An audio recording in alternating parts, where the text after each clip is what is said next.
వాక్యమును చదివి వివరించాలని మనం చేస్తూ ఉన్నాం. దేవునికి స్తోత్రం. హల్లెలూయా. మంచిది. ముందుగా దేవునికి మన ఎదుగు ఉన్న సేవకులకి, కామరాజు గారికి, కూడా వచ్చిన పిల్లలందరికీ వందనాలు చెల్లించుకుంటున్నాను. మంచి చక్కని అవకాశం ఇచ్చిన సేవకులకు కూడా వందనాలు చెల్లించుకుంటున్నాను. మరి కృష్ణ గారు రాలేదంటున్నారు ఈరోజు. దేవునికి స్తోత్రం.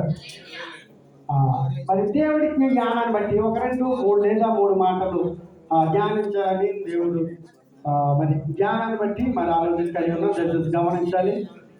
దేవునికి స్తోత్రం. హల్లెలూయా. మొదటి వచ్చిన ఒకసారి చదవండి. మరి యెహోవాను స్తుతించుట మంచిది. దేవునికి స్తోత్రం. వినాలి.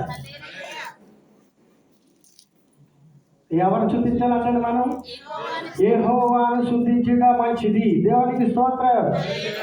ఎంతమంది జ్ఞానం కలిగి ఉన్నామో దేవుని స్తుతించుట మంచిది అని ఈ రోజులు బట్టి, ఈ రోజు పరిస్థితులు బట్టి చాలా మంది నిద్రలతో, సోమవారతనంతో, పొడిదేశంలో ఎంతో మంది దేవుణ్ణి స్తుతించలేక ఉన్నారు. దేవుని స్తోత్రం.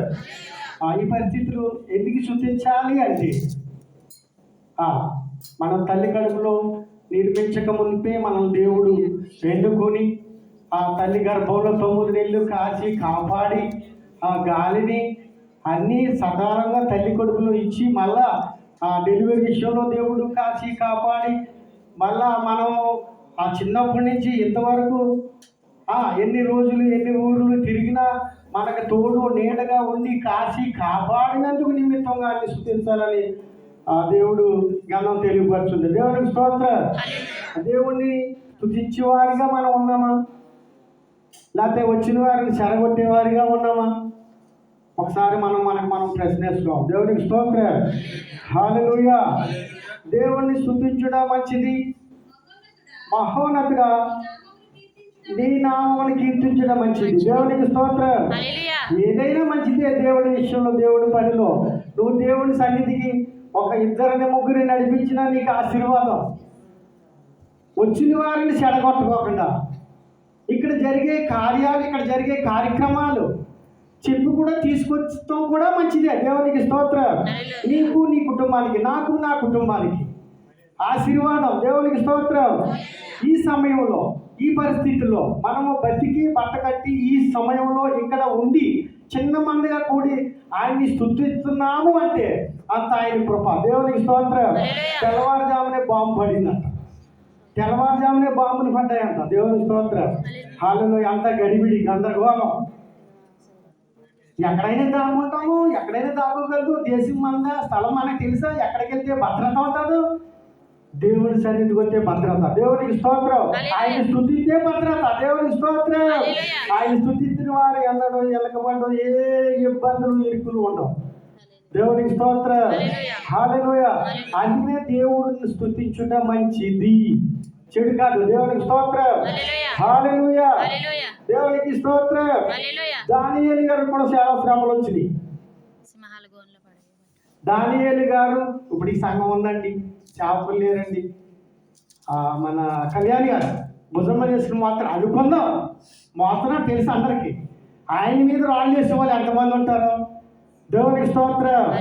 అలాగే రాజుకి మంచిగా ఉన్నాడు, ఆడు మంచి స్థానంలో ఉన్నాడు. ఆయన కొంతమంది కుట్రలో పని వాళ్ళ దేవుడిని ఆరాధిస్తున్నాడు. కిటికీలు తీసి ప్రార్థన చేస్తే వాళ్ళు విన్నారు. ఇది దేవుడికి మరి రాజుకి కంప్లైంట్ ఇచ్చినప్పుడు కొంత నిబంధనలు పెట్టారు. అక్కడ నెల రోజులు ఎవరో ఏ దేవుడిని మొక్కకూడదు, ఎవరో ప్రార్థించకూడదు. వాళ్ళు ఎత్తిన బొమ్మకే మొక్కాలి. దావీదు ఒక నిర్ణయం, మరి దానియేలు గారు ఒక నిర్ణయం తీసుకున్నాడు. ఏదేమైనా సరే దేవుడికి స్తుతించాలి. దేవునికి స్తోత్రం. దేవుడు స్తుతించడం మానలేదు కనుక ఆయనకి ఒక పరీక్ష పెట్టారు. ఈయన తీసుకెళ్ళి మానతలేదు. ఈయన ప్రార్థన మానలేదు, ఆరాధనతో మానలేదు, స్తుతితో మానలేదు. సింహాల బోన్లో వేయండి అంటే సింహాల బోన్లో వేసినా కూడా స్తుతితో మానేడండి. దేవదూతలు వెళ్ళి నోరు మోయించి సింహాలు. దేవునికి స్తోత్రం. దేవుని స్తుతించడం మానకూడదు. మనం ఎంతమంది ఎన్నో చెప్తారు. ఎవరు తినకూడదు? నీకు తెలుసు, నాకు తెలుసు. నీ జీవితం, నా జీవితం, నా కుటుంబం, నీ కుటుంబం దేవుడు ఎందుకు ఆశీర్వదించాడో. అది మనము గుర్తెరిగి దేవుణ్ణి స్తుతించే వారిగా మనం ఉండాలంట. దేవునికి స్తోత్రం. ఆ తక్కువ సమయం నాది, కొద్దిగా గొప్పగా వెళ్ళిపోతాం. దేవునికి స్తోత్రం. 7వ వచనం చిన్న మాట చూడండి ఒకసారి. లేదు, భక్తిహీనులు. దేవునికి స్తోత్రం.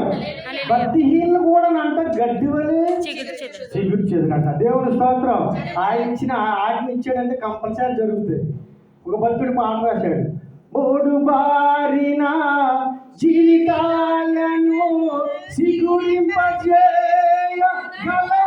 నీవు, మూడు బారిన జీవితాలను సిగురింపజేయగలవు నీవు. ఏంటంట?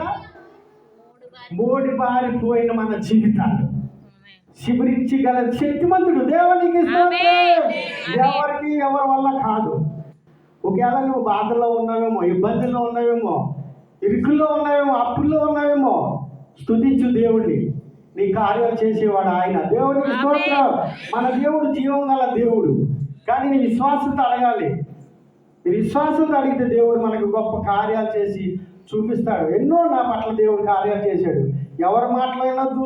దేవుడిని స్తుతించాలని టయానికి, సమయానికి, సందర్భానికి వచ్చి మన దేవుడిని స్తుతించడానికి మనం సిద్ధపడదాం. ఇక్కడ చాలా గడిబడిగా ఉంది. కొత్త బాక్సులు తెచ్చారు ఇప్పుడే, మిక్సర్ తెచ్చారు ఇప్పుడే. అది కొంచెం అడ్జస్ట్మెంట్ చేసేవాళ్ళు తొందరగా దయచేసి ఒక అరగంట ముందు వచ్చి దాన్ని సిద్ధపాటు చేసి, మనం ఎక్కడికన్నా కార్యక్రమానికి వెళ్ళాలంటే ఒక గంట ముందే సేవ కట్టుకుంటాం, మొదలెడతాం. దేవునికి స్తోత్రం. అవునా? అవునా? మరి దేవుడి సన్నిధికి ఆరాధించుకోవాలి అంటే ఆయన సమయం తోసేస్తే మనకేంటి ఆశీర్వాదం? 2 గంటలకు ఎక్కానండి నేను బస్సు. నమ్ముతారా మీరు? 2 గంటలకు ఎక్కాను పర్వాలేదు. అక్కడ ఆరాధన అయింది. బ్రదర్ ఫోన్ చేశాడు, అయ్యగారు వచ్చేసి మీ గేట్ కాడ ఉన్నాను అన్నాడు. ఇంకా ఉన్నాడు, అక్కడ అడగండి. దేవునికి స్తోత్రం. ఎక్కాను, బండి 2 అయింది. ఆసక్తి ఉండాలండి, ఆసక్తి ఉండాలండి దేవుని దగ్గరికి రావడానికి. ఎందుకు బతిమాలి అంచెలు చేస్తాం సేవ. ఎవరి కూడా చూస్తాం. నా కుటుంబం గురించి, నా బిడ్డల గురించి దేవుడు ఇక్కడ నడిపించి ఈ బాంబుల ప్రదేశంలో, దేశిక దేశంలో ఎవరండి దిక్కు? తల్లి చచ్చిపోతే కొడుకు ఇక్కడే ఉన్నాడు మా ఊర్లో, వెళ్తాకు లేదు, అవకాశం లేదు. దేవునికి స్తోత్రం. మనం ఒక మాట దేవుణ్ణి స్తుతించే వాడిగా, స్తుతించే వారిగా మనం ఉండి ఆయన్ని మహిమపరిచి మనము పొందుకోవాలి దీవెనలు. దేవునికి స్తోత్రం. ఆయన్ని స్తుతించినప్పుడే నీకు దీవెనలు వస్తాయి. ముసలమ్మ ముచ్చట్లు చెప్తే మాత్రం రావు. నువ్వు పొందుకున్నా చెప్పు, నువ్వు విన్నాను చెప్పు, తీసుకురాదే పోవడం నీకు ఆశీర్వాదం. దేవునికి స్తోత్రం. మనమందరము కూడా మోడిబారిపోయిన జీవితాలు, పడిపోయిన చెడిపోయిన మన జీవితాలు చిగురింపు చేయడానికి ఆయన సిద్ధపడి ఉన్నాడు. మనం సిద్ధపడి రావాలి దేవుని సన్నిధికి. దేవునికి స్తోత్రం. సిద్ధపడి దేవుడిని ఆరాధించేవారిగా, స్తుతించేవారిగా మనం దేవుడి సన్నిధికి వచ్చి మనం మేలుని పొందుకుని మన బిడ్డ కొరకు, మన కుటుంబాల కొరకు మనం దేవుని దగ్గర పాటలు పడి మనం పొందుకుని ఉండేవారిగా మనం ఉండాలని కోరుచున్నాను. దయచేసి గమనించండి. మళ్ళీ వారు త్వరగా రండి. కొన్ని మాటలు, కొన్ని పాటలు ఆయన్ని మహిమపరచాలండి. మనకి దీవులు రావాలంటే ఆయన మహిమపరచాలి. కొట్టుడు పని చేస్తాం, నెలంతా జీతం ఎత్తాడంటే ఆయనకి నచ్చినట్టు పని చేయాలి. అంటే 15 రోజులు చేసి నా జీతం నాకు కావాలంటే ఇస్తాడా? మరి వారం వారం రావాలి కానీ నువ్వు పొందుకోవాలంటేనే పని ఉంటే ఓకే. బిర్యానీ తినడానికి, లేకపోతే చుట్టాలు వచ్చినప్పుడు వండి పెట్టడానికి 6 రోజులు పని చేసుకుని దేవుడు 7వ రోజు విశ్రాంతిని ఆరాధించండి, కీర్తించండి. దేవునికి స్తోత్రం కలుగును గాక. ఆమేన్. మన దేవుడు గొప్ప దేవుడు, నిజమైన దేవుడు అని మనం నమ్మి మనం ఆశీర్వాదం పొందుకునే వారిగా ఉండాలని కోరుచు ఉన్నాను. మరి కొద్ది మాటలు దేవుడు దీవించును గాక.